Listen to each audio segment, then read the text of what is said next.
Hello friends, welcome back to my channel. তো আজকের এই ভিডিওটা তোমাদের হচ্ছে এএনএম বিষয়ে যত কোয়ারি আছে, সে এএনএম ট্রেনিং হোক আর আফটার জব, মানে ট্রেনিংয়ের পরে তোমরা যে জব পাবে, তো সে বিষয়ে তোমাদের যা যা কোয়ারিস আছে, মোটামুটি যতগুলো কমেন্ট আমি পেয়েছি তার মধ্যে থেকে যেগুলো বেশিরভাগেরই প্রশ্ন, তো সেগুলো আমি তুলেছি। তো দুটো পার্টে আমি ভিডিওটা দেব। আজকের পার্টে তোমাদের মেনলি হচ্ছে এই এএনএম যে পরীক্ষা দেবে, পরীক্ষা থেকে শুরু করে ট্রেনিং অবধি, এই পার্টটা আফটার ট্রেনিং যে জব পাবে, প্লাস জবের পর কী কী কোশ্চেন আছে, কী কী কোয়ারি আছে, সেইগুলো আমি পরের ভিডিওতে আলোচনা করব। তো আজকের ভিডিওতে ফার্স্ট হচ্ছে, দেখো এএনএম ট্রেনিং এখন মোটামুটি সবাই জানো যে এএনএম ট্রেনিংটা তোমার হচ্ছে কি, কত বছর হয়, কি করতে হবে। ফার্স্ট তবু আমি বলে দিচ্ছি যে তুমি যদি এএনএম ট্রেনিং করতে চাও, তাহলে তোমাকে কি এখন একটা এন্ট্রান্স এক্সাম দিতে হবে, যেটা WBJE দ্বারা কন্ডাক্ট করা হয়।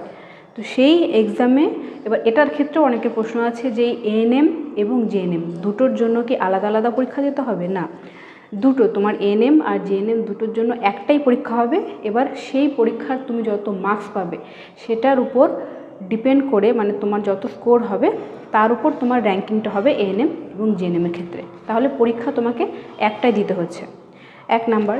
2 নাম্বার, এবার হচ্ছে এর জন্য কোয়ালিফিকেশন।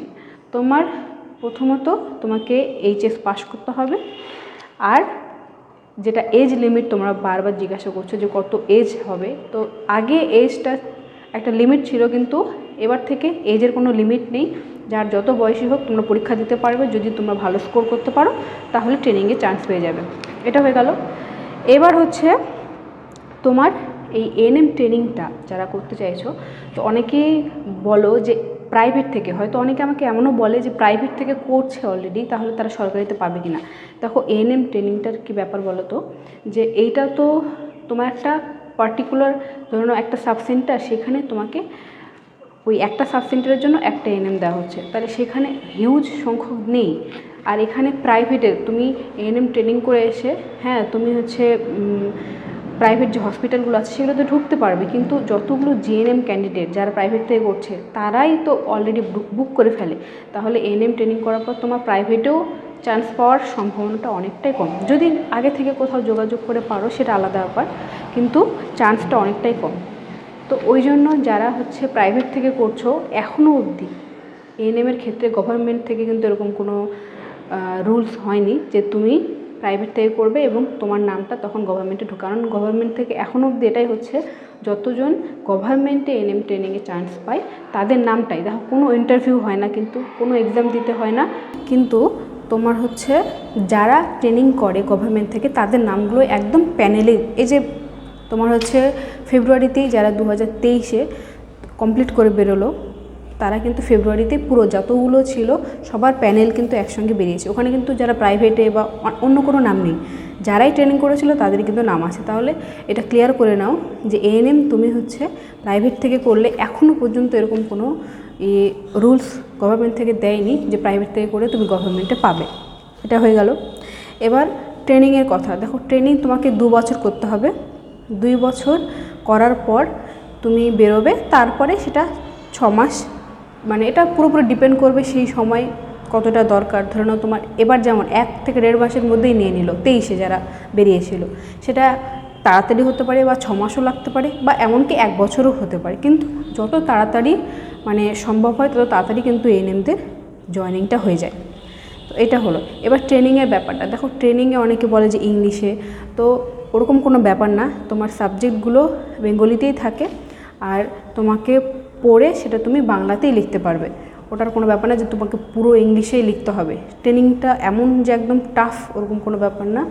তোমার 2 বছরে হসপিটাল ডিউটি বলো আর এদিকে ক্লাস ডিউটি বলো, সব কিছুই তুমি চাইলে ইজিলি কমপ্লিট করে নিতে পারবে। এবার হচ্ছে অনেকের একটা ভয় থাকে যে এবার পাস ফেল, মানে আমি ট্রেনিং যে করব, ট্রেনিং আমাকে ফেল করিয়ে দেবে নাকি, ওরকম কোনো ব্যাপার থাকে না। দেখো অনেকে যদি একদম দুর্বল হয় কোনো কারণে, দেখা গেলো টেস্টে বা ফাইনালে ফেল করলো, তাহলে তাদের রি এক্সাম হয়। তো তোমাকে যতক্ষণ পর্যন্ত তুমি পাস না করছো ততক্ষণ পর্যন্ত তোমাকে এক্সাম নেওয়া হবে, তো ওইটা কোনো চিন্তার ব্যাপার নেই। হ্যাঁ, যদি তুমি ফেল করো তাহলে কী হবে, হয়তো তুমি একটু পিছিয়ে যেতে পারো, দেখা গেলো সবাই তোমার হচ্ছে একসঙ্গে পেয়ে গেলো, তুমি ফেল করলে তাহলে তোমাকে হয়তো 1 মাস পর বা 2 মাস পর তোমাকে জয়েন করানো হলো, এইটাই। তো এটা সাধারণত সবাই চায় না, সবাই একসঙ্গে জয়েন করতে চায়, তো সাধারণত এরকম হয় না। কিন্তু যদিও বা তোমাদের কোনো ভয় থাকে যে না আমি যদি ফেল করি, তো তার জন্য কোনো চিন্তার কোনো ব্যাপার নেই। এটা হয়ে গেল। এবার ট্রেনিংয়ে তোমার অনেকের প্রশ্ন থাকে নাইট ডিউটি, লেবার ডিউটি। দেখো, লেবার তোমাকে করতে হবে ট্রেনিংয়ে, তুমি আফটার জব তোমাকে করতে হবে না, ট্রেনিংয়ে তোমাকে লেবার রুমে ডিউটি থাকে প্লাস লেবার করতে হয়। আর যেটা নাইট ডিউটিও থাকে সেটা সেকেন্ড ইয়ারে, ফার্স্ট ইয়ারে কোনো নাইট ডিউটি থাকে না, শুধু হসপিটাল ডিউটি থাকে, কিন্তু সেকেন্ড ইয়ারে তোমাকে নাইট ডিউটি দেবে লেবার রুমে। এই তো মোটামুটি 2 বছরের ট্রেনিং, কী ক্রাইটেরিয়া, পরীক্ষা সব কিছু মোটামুটি কভার করে দিলাম। এবার আফটার জবে যাদের তোমাদের প্রশ্ন থাকে সেইটা আমি পার্ট 2তে আলোচনা করব। তার জন্য এখনও যারা সাবস্ক্রাইব করে রাখোনি, সাবস্ক্রাইব করে রাখতে পারো পরবর্তী ভিডিও পাওয়ার জন্য। তাহলে আজকে ভিডিও এখানে শেষ করছি, আবার তোমাদের নেক্সট পার্টে দেখা হচ্ছে।